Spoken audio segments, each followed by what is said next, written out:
My name is Tony Milikin. I'm the Chief Procurement, Sustainability, and Circular Ventures Officer for Anheuser-Busch InBev. I've been with Anheuser-Busch InBev for 12 years. And just to give you a little bit of a thumbnail about Anheuser-Busch InBev, we produce or manufacture, brew 1 in every 4 beers that are consumed around the world. My responsibilities are for $35 billion in purchases a year.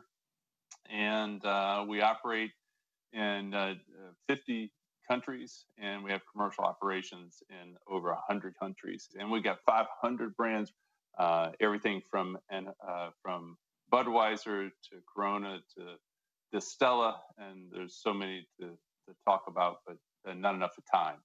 So let me just talk about the reason I'm here today is to talk about circularity.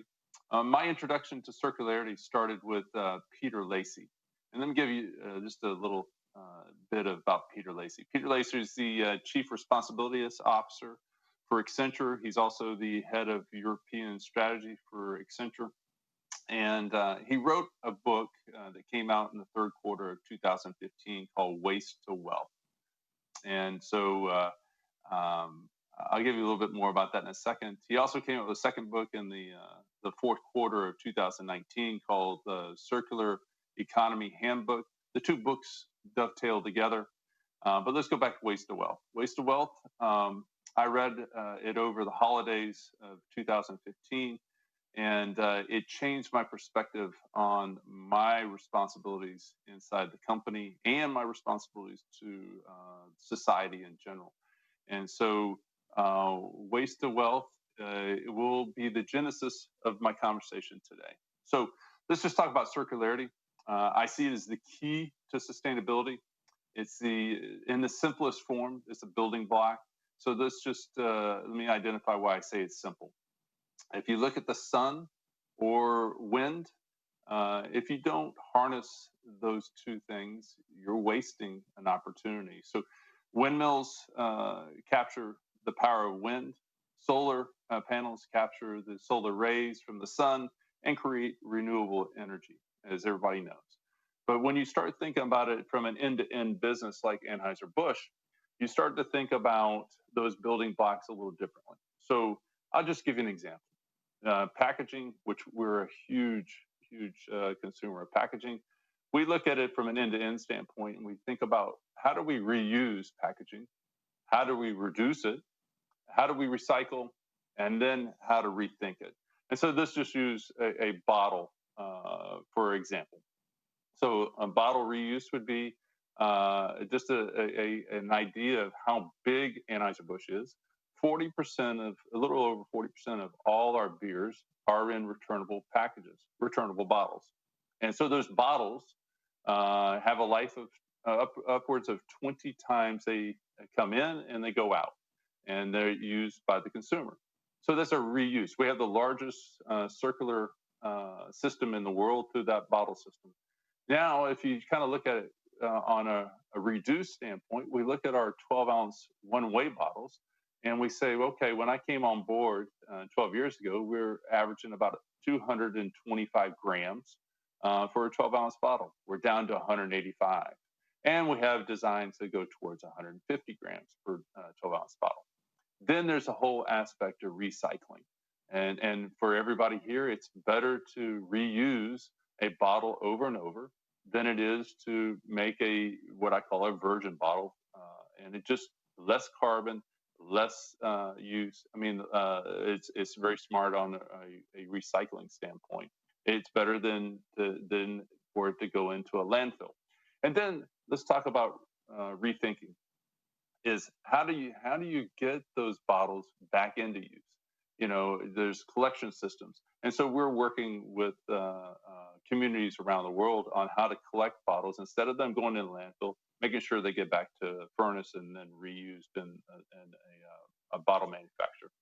But I want to take it a little further. When you talk about our raw materials, then you think about reuse, reduce, recycle, and rethink. But I want to kind of focus on the rethink part here. So when the biggest component in beer is barley, and we buy a lot of barley. And so in the brewing process, we take the barley seed, we create malt, and what we do there in the brewing process is we extract the carbohydrates. And the carbohydrates are somewhat like sugars. They feed the yeast, and then the yeast produces alcohol, which is why you get the beer that you have. But the one thing about the barley seed is it's more than carbohydrates. It has protein and fiber. And so when you rethink the ability from a circular standpoint, well, why would you not find the protein, and why wouldn't you find the fiber and be able to extract that? And so conceptually, when you look at all the barley we use around the world, if you could get the protein out of it, you would be able to feed 20 million people their entire year's worth of protein. All right, so think about that. 20 million people, their protein requirements for a full year is in barley seeds that we use in our brewing process. So we have now rethought that, and we're backing a company called Evergreen Ingredients. It's scalable. We have enough barley to help support a company called Evergreen. And here's the interesting about the Evergreen process, innovative process. It takes the protein out of the barley, and the protein is what I call a Ferrari. And what I mean by that as a Ferrari is that A, it's water soluble, B, it's tasteless, and C, it's odorless. And for people that are looking for proteins, it checks all the boxes. So think about this. You could have a cup of coffee, you could have a cup of tea, you have a Coca-Cola, you can have a Pepsi, you can do all these things. You can have a glass of water that has this protein in it, and now that drink is fortified. And so that's just one avenue of opportunity on circularity. So when we look at it, the brewing process isn't the end of the life of that barley seed. There are many other things. So let me also kind of throw this at you. Fiber, tons and tons of fiber in that protein. But that fiber, we know, can be changed into or upcycled into xylitol. It's a sugar substitute. And so for every bit of chewing gum and some confectionery products out there, xylitol is in there. If you also think about that fiber, it can be made into nanocellulose. And so there's a lot of uses for nanocellulose, which it would take me another 10 minutes to explain. But also, there's the ability to take that fiber and for digestive aids also. We don't even know yet all the different opportunities on fiber. I think fiber is going to be an amazing play for the Evergreen Ingredients Company. Let me just kind of pull that together. So if you're hearing what we're talking about is about end-to-end thinking about our supply chain, our materials, all the way to the end of life. And so as we play that, let me play a little further some things that are interesting. We have a 100 plus Sustainability Accelerator. We started it in 2018 by concept. 2019 we came out, and this, let me explain what the 100 plus accelerator is. It's a concept that says that we're a really big company. We have a lot of scale, but we acknowledge we can't do it by ourselves. We know for a fact we cannot do what it takes to be environmentally friendly, sustainable, and circular in that by ourselves. And so the 100 plus, without any AB InBev branding, is meant to go out and crowdsource our problems. So let me just kind of back up a second. 100 plus is very simple. 100 plus, it means for us, we got 100 plus challenges to tackle around the environment, okay, as a company. We also know there's 100 plus things for the world that needs to be solved.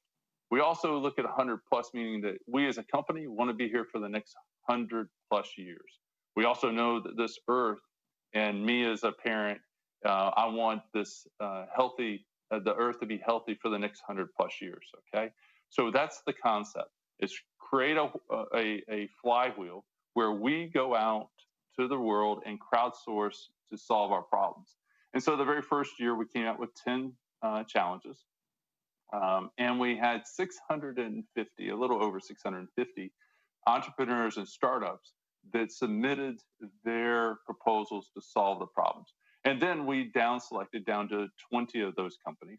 And what is interesting is in this 100 plus accelerator, we bring these companies in, we put them through a boot camp of 10 weeks. We give them an opportunity to pilot their business, their concept, and their proposal in our business. And after 6 months, if the pilot is successful, we give them a contract.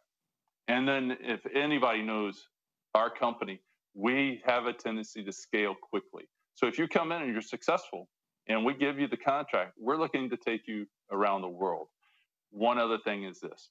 We then take those 20, and I'll just give you the facts. Of the 20 companies we did business, brought into the accelerator, 17 of them were successful. And those 17, then we take and we bring them out. We announce to the world who they are. We invite PEs, venture capitalists. We invite green funds to come. And in that cohort, over $200 million of funding to help them seed and grow faster. So we're now into the second cohort. We got over 1,700 proposals from entrepreneurs and startups. We're in the process of finalizing. We've already put them through the pilots. We started with 17 this time. We'll be announcing those successful companies in a couple weeks. And then we will start our third cohort in 2021. Now, let me just kind of give you a little teaser here in 2021. We're expecting a couple of very, very large CPG companies to join us.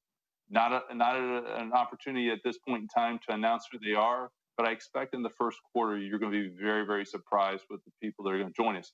And so why does that matter? All right. I told you we spend $35 billion and we're out now crowdsourcing to solve problems. Okay. But if you bring on 3 or 4 other equivalent sized companies, then you're talking in the $100 billion of scale opportunity. And then if you just do a simple multiplier of 20 times, because that's basically what you're looking at, for us, we're actually looking at a 20 times multiplier just on our 35 billion, how we affect suppliers and who we work with and how we build our supply chain. You're looking at $2 trillion of opportunity. And so that flywheel we're creating called the 100 plus Sustainability Accelerator, now we grow the diameter of it and we speed up the flywheel and we create a monster opportunity to solve the world's problems. What you will find out when you talk to people within Anheuser-Busch InBev, from the board of directors down to the people that actually making our beer and delivering the beer, you'll hear that people say sustainability is our business. And what I'm going to tell you right now is we live it, we love it, and we also know this. When we look at other companies coming together with us, we're better together. And so I'll sign off here. If you want to keep track with what's going on with Anheuser-Busch InBev on sustainability and circularity, hit me up on LinkedIn. It's Tony Milikin, Milikin. Just hit me on LinkedIn. I keep it up to date, and you'll keep up to date with what we're doing. I want to thank you for your investment and your time with me today. I wish you the best of the holidays, and hopefully see you on the other side in 2021. Have a wonderful day. Thank you.